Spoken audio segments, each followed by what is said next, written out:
জয় যিশু।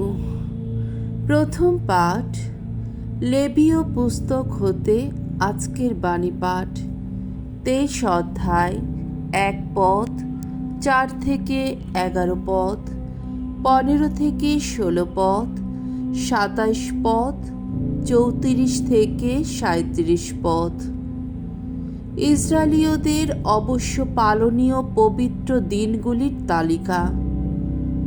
ভগবান একদিন মোশিকে এই কথা বললেন, ভগবানের যেসব পালা পার্বণ নির্দিষ্ট রয়েছে, যেসব পবিত্র সম্মেলনের দিন তোমরা পালন করবে নির্ধারিত সময়ে, সেগুলি হলো এই: নিস্তার পর্ব ও চপটি পর্ব।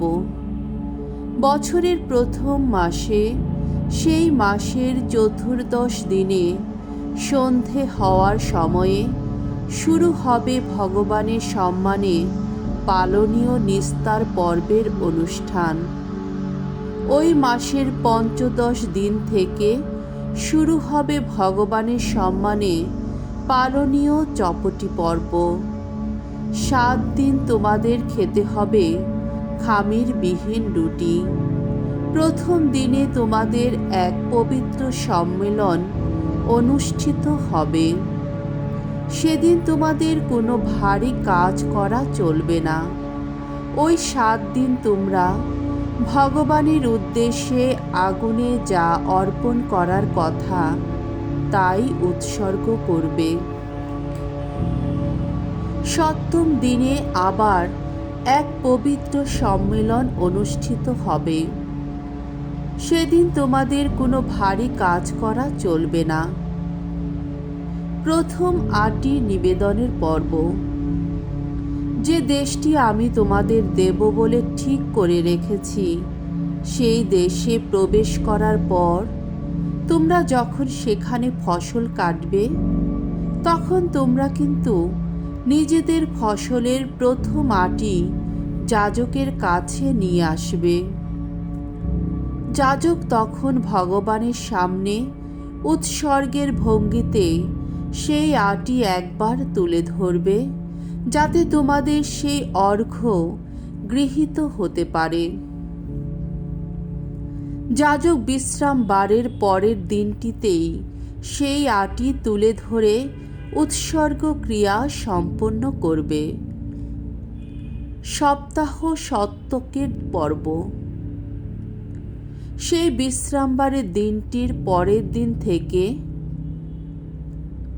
অর্থাৎ যেদিন তোমরা আটি তুলে ধরে উৎসর্গ ক্রিয়া সম্পন্ন করার জন্যে শস্যের একটি আটি নিয়ে আসবে, সেই দিনটি থেকেই গুনে গুনে পুরো 7টি সপ্তাহ যেতে দেবে তোমরা। তার মানে 7ম বিশ্রাম বারের দিনটির পরের দিনটি পর্যন্তই মোট 50টি দিন গুনবে তোমরা।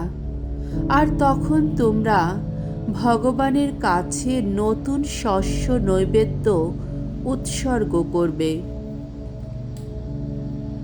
প্রায়শ্চিত্ত দিবস। বছরের 7ম মাসের 10ম দিনটি হবে প্রায়শ্চিত্ত দিবস। সেদিন তোমাদের এক পবিত্র সম্মেলন অনুষ্ঠিত হবে। সেদিন তোমাদের কিচ্ছু সাধন করতে হবে এবং আগুনে ভগবানের উদ্দেশ্যে অর্ঘ্য অর্পণ করতে হবে। শিবির পর্ব। তারপর সেই 7ম মাসের পঞ্চদশ দিন থেকে শুরু হবে ভগবানের সম্মানে পালনীয় শিবির পর্ব। এই পর্বটি 7 দিন ধরে চলবে। প্রথম দিনে এক পবিত্র সম্মেলন অনুষ্ঠিত হবে। সেদিন তোমাদের কোনো ভারী কাজ করা চলবে না। ওই 7 দিন তোমরা আগুনে ভগবানের উদ্দেশ্যে অর্ঘ্য অর্পণ করবে। 8ম দিনে তোমাদের এক পবিত্র সম্মেলন অনুষ্ঠিত হবে। তোমরা তখন আগুনে ভগবানের উদ্দেশ্যে অর্ঘ্য অর্পণ করবে। সেদিন তোমরা এক মহা সমাবেশে মিলিত হবে। তাই সেদিন তোমাদের কোনো ভারী কাজ করা চলবে না। ওই পর্বগুলি তো ভগবানের সেই সব নির্দিষ্ট পালা পার্বণ, যে পালা পার্বণে ভগবানের উদ্দেশ্যে আগুনে অর্ঘ্য অর্পণ করার জন্যে তোমরা সকলের জন্যে পবিত্র সম্মেলনের ব্যবস্থা করবে। সেই সম্মেলনে যত পূর্ণাহুতির পশু ও যত ফসলি নৈবেদ্য, সাধারণ যত যজ্ঞের পশু ও ঢেলে দেওয়া যত তরল অর্ঘ্য, যেদিন যা উৎসর্গ করার কথা সেই দিন তাই উৎসর্গ করতে হবে।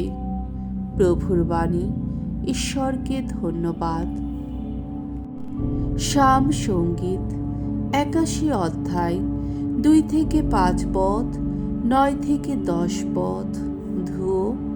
জয় জয় শক্তিদাতা ঈশ্বরের জয়। সুরের ঝঙ্কার তোলো, বাজাও খঞ্জনি, মধুর বীণার সঙ্গে বাজাও সেতার। বাজাও বাজাও বিষান অমাবস্যার দিনে, পূর্ণিমা তিথিতে, আমাদের মহাপর্বদিনে। এ তো ইসরায়েলের পালনীয় বিধি, যাকবের ঈশ্বর যিনি, এ তো তার আপন আদেশ। যেদিন মিশর ছেড়ে চলে এলো যোসেফ বংশের মানুষ, তখনই তাদের তিনি জানালেন এমন নির্দেশ, যেন কোনো বিদেশি দেবতা তোমার ঘরের মধ্যে না পায় আসন। তুমি যেন প্রণত না হও বিজাতীয় কোনো দেবতার চরণে। তোমার আপন ঈশ্বর এই যে আমি ভগবান, আমি তো মিশর থেকে তোমাকে এখানে এনেছি। বাণী বন্দনা। জয় জয় প্রভুর জয়। প্রভুর বাণী থাকে চিরদিন, থাকে চিরকাল। সেই বাণী আর অন্য কিছুই নয়, তোমাদের কাছে প্রচারিত সেই মঙ্গল সমাচার। জয় জয় প্রভুর জয়। মঙ্গল সমাচার। মথিরচিত মঙ্গল সমাচার 13 অধ্যায় 54 থেকে 58 পদ। নাজারেতে অস্বীকৃত যিশু। যিশু একদিন নিজের শহরে এলেন। সেখানকার সমাজগৃহে তিনি লোকদের এমনভাবে উপদেশ দিতে লাগলেন যে সকলে অবাক হয়ে বলতে লাগল, এত জ্ঞান আর এমন সব অলৌকিক কাজ করার শক্তি ও পেল কোথা থেকে? ও কি সেই ছুতোরের ছেলে নয়? ওর মায়ের নাম কি মারিয়া নয়? আর ওর ভাইদের নাম কি যাকব, যোসেফ, সিমন আর জুদা নয়? ওর বোনেরাও কি সবাই আমাদের এখানে নেই? তবে এত কিছু ও পেল কোথা থেকে? তার প্রতি তারা কেমন যেন বিরূপ হয়ে উঠল।